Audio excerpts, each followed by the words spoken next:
Hey skiers, I'm Jeff from skiessentials.com. And I'm Bob. Happy Valentine's Day. Oh yeah, good point. Yep. Welcome back to our Top 5 Friday ski industry news videos.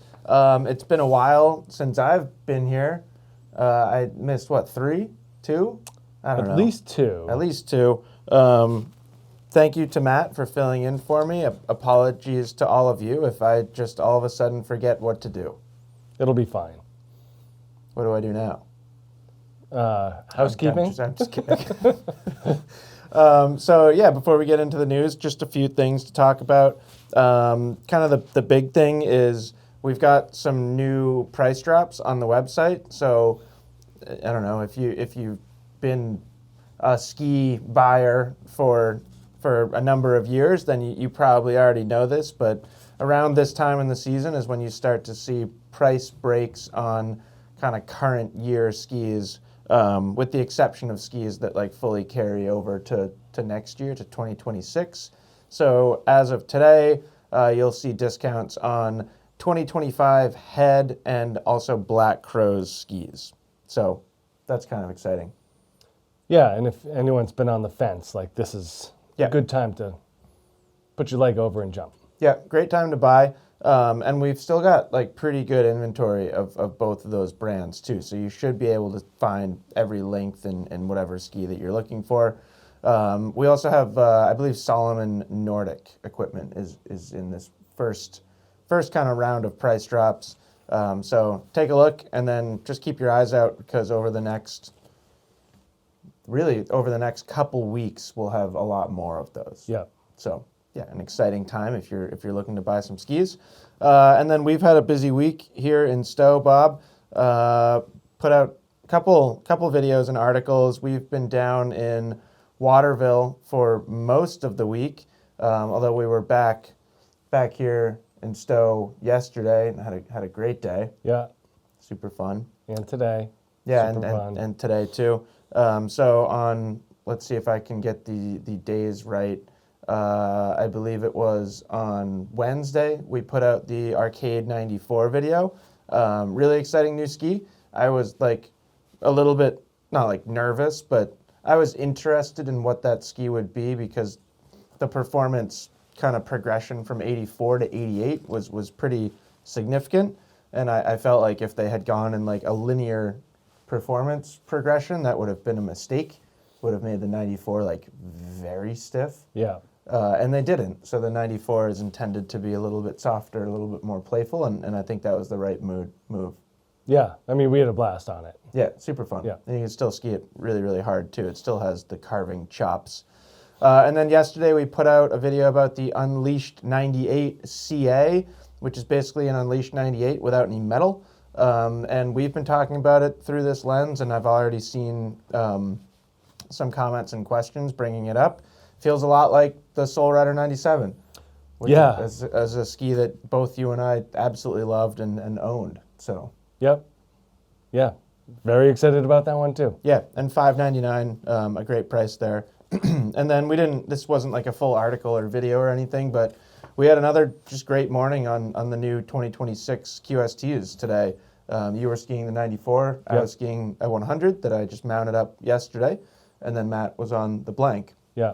Which has basically become like his, not to speak for Matt, but seemingly his favorite skis ever. His favorite one is the one he's on at the moment, I've noticed. I know. He's still new to this world, so he gets like, it's great because you and I feel like it's lost on you and I sometimes. Right. But yeah, he still gets the like, you can just see it in his eyes. He's just so excited. Yeah. No, it's a very good comprehensive lineup. Totally. Yeah, a lot of fun and a lot more testing and content to put out there. I can't wait to put out something on the 94, and I feel like we just gotta wait for like an epic sunny spring bumps day and just have you ski like every mogul on the mountain. I'd ski that thing anywhere, anytime, any day. I know. It's so well-rounded. I knew it was gonna be a great bob ski. Yep. From the first time I saw it. Not disappointed. Yep.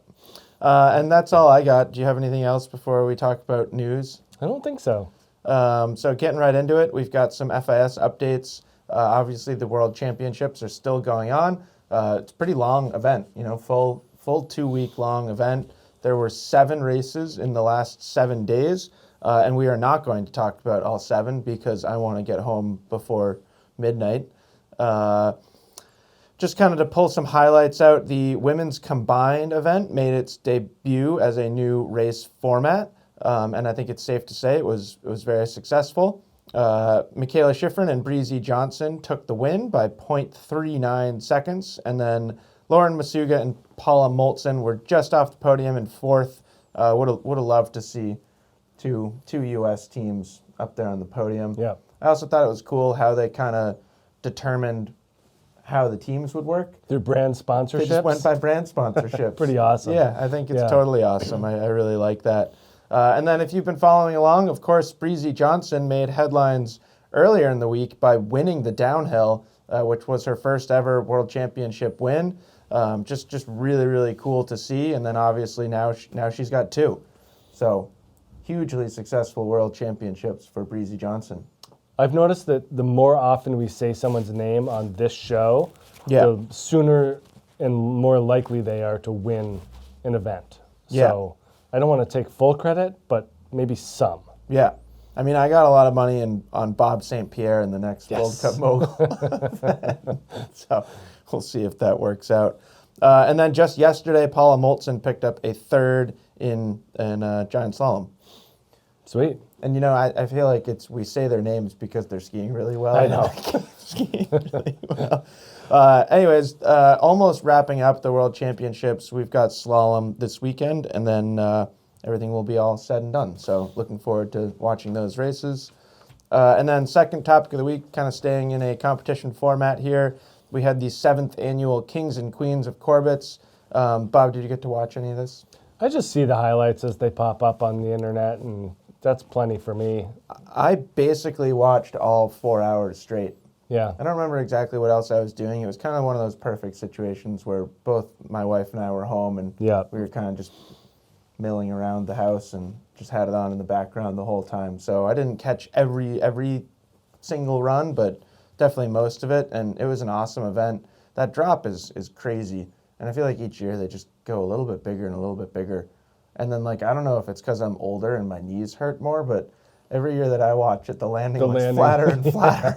I'm like, oh my God. I don't know. I don't know how they do it. It's unbelievable. Just a lot of impact to feet and then back slap and then right back up, which is just something that physically I don't think I can do anymore. No, and it's not just the balance, strength, and power to do that, but also the finesse and creativity. Totally. To do tricks off of the thing. Totally. And then get it together for a full-on park jump at the bottom. Yeah, and that park jump's not small. Nope. It was. I kept reminding Megan of that because she would say something like, "Well, how come that person didn't do it?" And I'm like, "It's like a 50-foot park jump with scary hard landing." And anyways, so a couple of highlights to me. Tim McChesney got things going with a massive double cork 1080 into the couloir. It was crazy, and first gear out the start gate just was awesome to see. And then he just popped a switch and did a kind of classic switch cork 10 trailing tail grab at the bottom. I think we could probably call it a blunt grab. I don't remember exactly if he was quite capped, as the kids say. So that was really, really cool. Certainly would not be surprised if he ends up the king, but there were some other great runs too. And then shout out to Alex Hackle, somebody who I have skied with a lot, more in our younger years, but we had some great time skiing together. He had an awesome run, maybe the most fluidity, just most smooth top to bottom run out of anybody. Did a really cool, kind of classic Alex Hackle hand drag cork 7 off the top, and then just skied the rest really, really nice. And then, shout out to the right 9 at the bottom, because he could have just gone left 9. Right. We see you, Alex Hackle. I think it's interesting how the people that do the hand drags, they enter the couloir upside down. Yeah. They don't enter it doing something, starting right side up. They basically enter upside down. I mean, Tim McChesney basically entered it 15 feet above it. Yeah. Because he went up so much. So that was really cool. And riders will vote today. If you're unfamiliar with it, it is a rider-judged event. So they basically put video parts together, kind of, and then everyone watches it, and then they all vote. So that will happen today. I wonder if I don't think it's quite going on yet, but probably very soon. And then the winners will all be public tomorrow. So I am curious who gets the win. Yep. Third topic of the week, Bob, is snow. It's snowing a lot, which is really exciting. Yeah, I mean, I'm tired of like shoveling and snowblowing, but I enjoy skiing in it. I kind of just stopped. You just let it go? Yeah. Not great. I actually have to like do quite a bit of shoveling and roof raking tonight.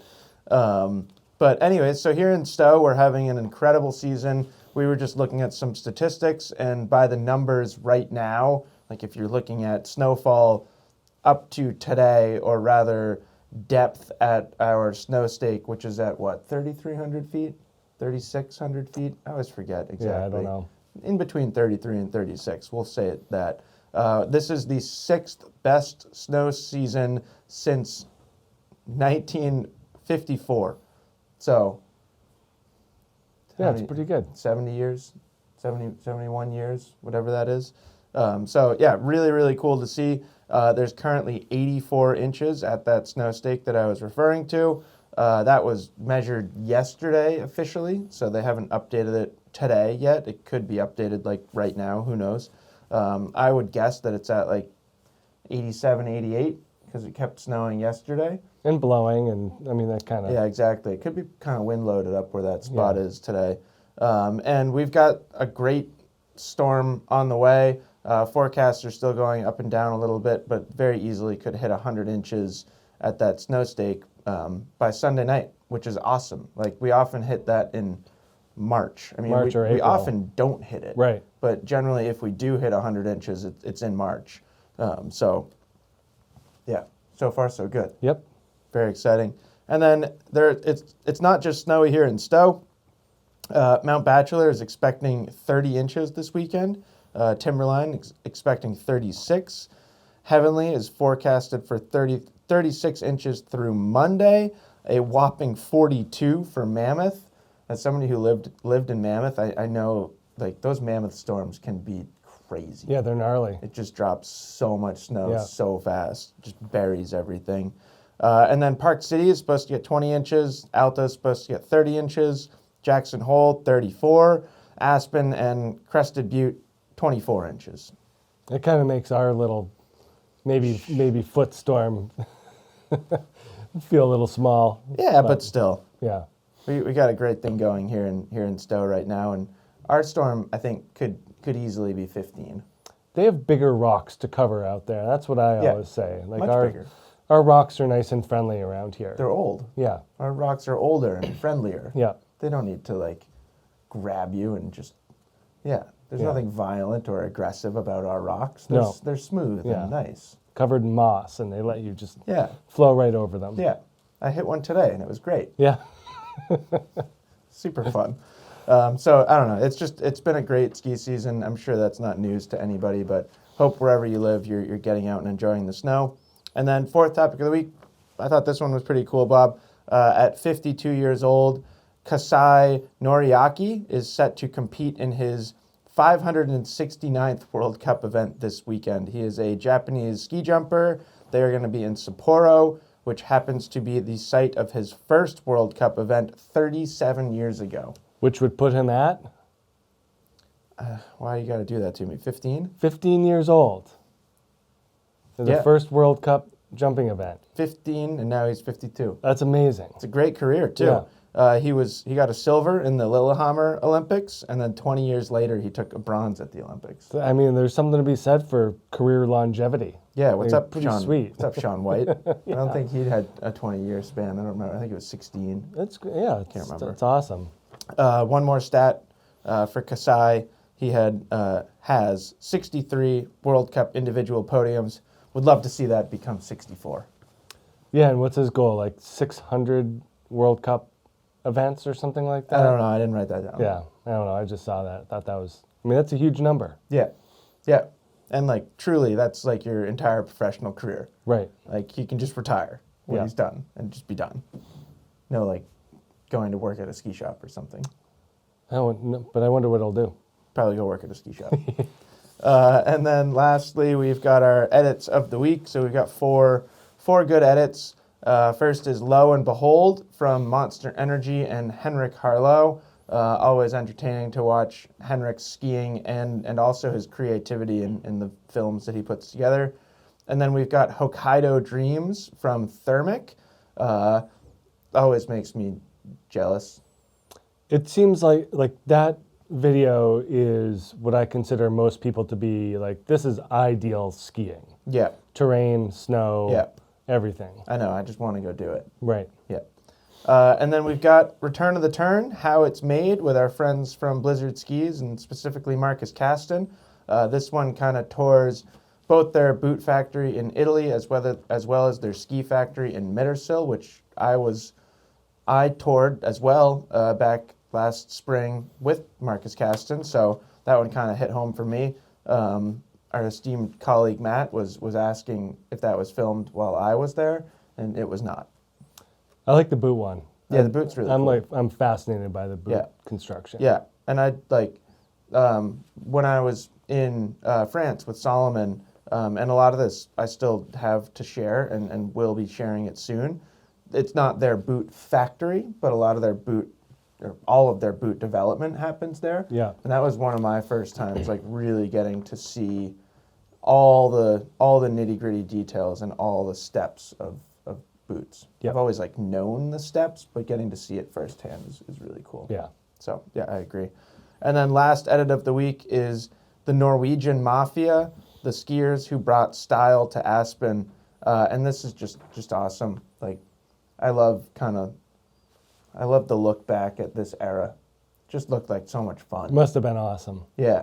Less rules and regulations. Yeah. Just a bunch of yahoos out there having a good time. Yeah. Like, I don't know.